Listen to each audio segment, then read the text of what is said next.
नमस्कार दोस्तों, ये video editorial compilation for mains का पार्ट है। आप प्लेलिस्ट में जाके एडिटोरियल की वीडियोस पेपर वाइज और टॉपिक वाइज देख सकते हो।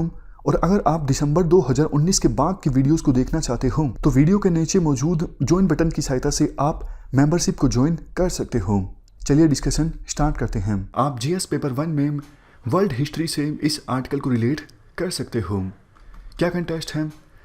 27 जनवरी को 75वीं एनिवर्सरी मनाई गई लिबरेशन ऑफ ऑस्विट्स की। ऑस्विट्स क्या है? देखो, ऑस्विट्स कॉम्प्लेक्स में 40 के आसपास कंसंट्रेशन कैंप्स थे जहां पर सिस्टमेटिक ढंग से यूरोपियन ज्यूज़ को मारा जाता था।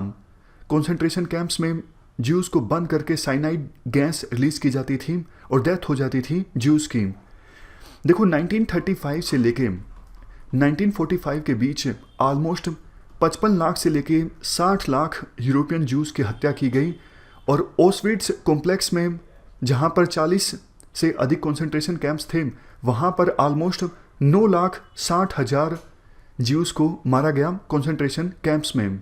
आर्टिकल में देखो ये कहा जाता है, इस प्रकार से कंसंट्रेशन कैंप्स इस्टेब्लिश करके ज्यूज़ को जो मारा गया ये तो फाइनल स्टेप था, लेकिन पूरे सिस्टमेटिक ढंग से इस फाइनल स्टेप तक पहुंचा गया। और कौन कौन से स्टेप्स की सहायता से बाद में कंसंट्रेशन कैंप्स में ज्यूज़ को मारा गया उसकी डिटेल्स इस आर्टिकल में दी हुई हैं।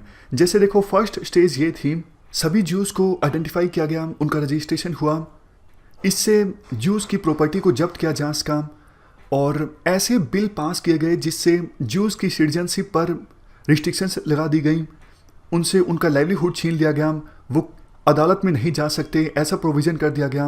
मतलब स्टेट ने खूब ज्यूज़ को धमकाया।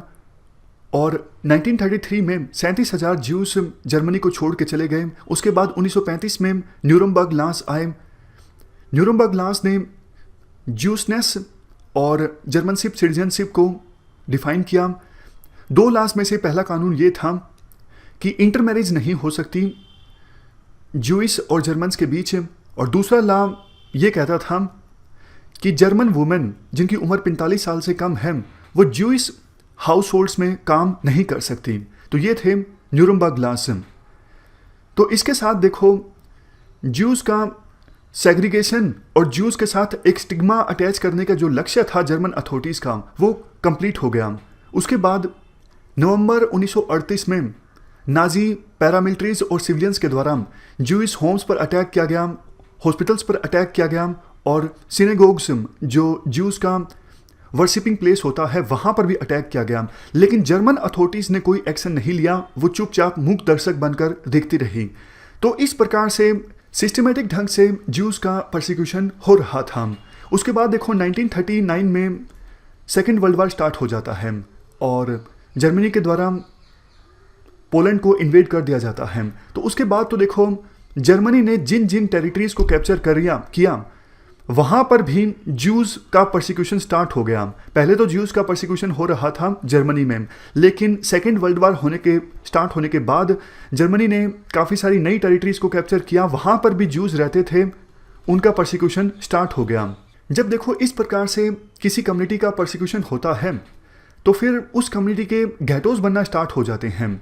गेटोज़ मतलब आपने देखा होगा किसी सिटी में ज़्यादातर स्लम एरियाज़ में माइनॉरिटी कम्युनिटी के लोग रहते हैं और बाकी सिटीज़ में माइनॉरिटी कम्युनिटी के बहुत कम लोग रहते हैं, लेकिन पर्टिकुलर एरिया में माइनॉरिटी ग्रुप के लोग बहुत ज़्यादा रहते हैं और ख़ास करके ऐसा एरिया डेवलप नहीं होता, स्लम एरिया होता है अधिकतर समय, तो उस एरिया को कहा जाता है गेटोज़।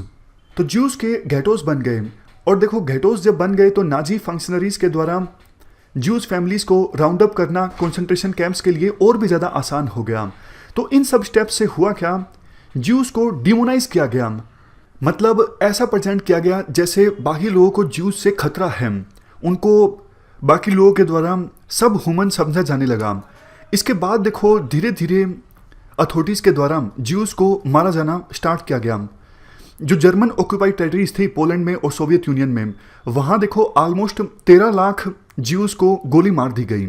शुरुआत में इकट्ठा किया गया ज्यूइश मैन और ज्यूइश बॉयज़ को, इसके अलावा इंटेलिजेंसिया और पॉलिटिकल ओपोनेंट्स को, और कुछ छोटे मोटे चार्जेस उन पर लगाकर उनको गोली मार दी गई।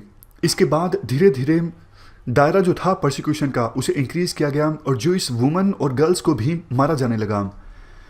लेकिन देखो, इस काम में लोकल्स ने भी नाजी पैरामिलिट्री का पूरा साथ दिया, क्योंकि जैसा हमने डिस्कस किया, ज्यूज को डिमोनाइज किया जा चुका था। ऐसा करके उनको दिखाया गया था कि जैसे बाकी लोगों को ज्यूज से खतरा है और ज्यूज जो हैं वो सब ह्यूमंस हैं। इस वजह से लोकल्स ने भी ज्यूज के परसिक्यूशन में पूरा साथ दिया।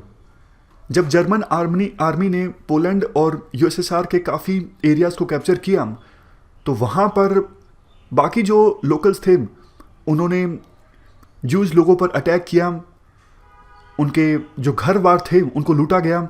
लेकिन वही बात, जर्मन अथॉरिटीज़ ने कुछ नहीं किया, बल्कि इनडायरेक्टली इन सब चीज़ों को प्रमोट किया।